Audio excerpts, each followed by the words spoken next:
नमस्कार सर्वांना. श्री स्वामी समर्थ. तर स्वामींना प्रश्न कसा विचारावा, म्हणजे तुमच्या मनात जी काही कोणती इच्छा असेल ती इच्छा पूर्ण होईल की नाही, असा स्वामींना आपल्याला प्रश्न विचारायचा आहे. आणि स्वामींनी आपल्याला योग्य मार्गदर्शन देण्यासाठी आपल्याला सर्वात आधी आपल्याला अशा प्रकारे दोन समान पेपर लागणार आहेत. तर अशा प्रकारे तुम्हाला दोन समान पेपर घ्यायचे आहेत. त्या अगोदर तुम्हाला वरती श्री स्वामी समर्थ लिहायचं आहे.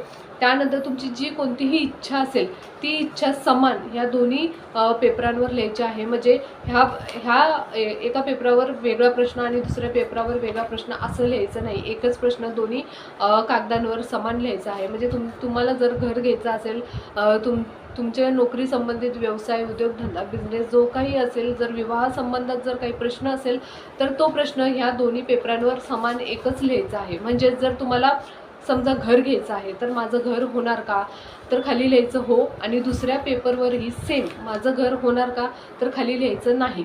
तर प्रश्न लिहून झाल्यानंतर तुम्हाला ह्या दोन्ही कागदांच्या आपल्याला अशा समान आपल्याला घडी घालून घ्यायची आहे. त्यानंतर ह्या दोन्ही चिठ्ठ्या आपल्या देवघरासमोर बसून आपल्याला ह्या दोन्ही चिठ्ठ्या स्वामींसमोर ठेवायच्या आहेत आणि स्वामींचं नामस्मरण करायचं आहे. आणि 5 मिनिटांनी ह्या दोन्ही चिठ्ठ्या उचलून अशा प्रकारे हलवून त्यापैकी एक चिठ्ठी उचलायची आहे. आणि जर ह्यातलं उत्तर जर हो आलं तर तुमची इच्छा नक्कीच पूर्ण होणार आहे. आणि जरी उत्तर नाही आलं तरी प्लीज दुःखी होऊ नका.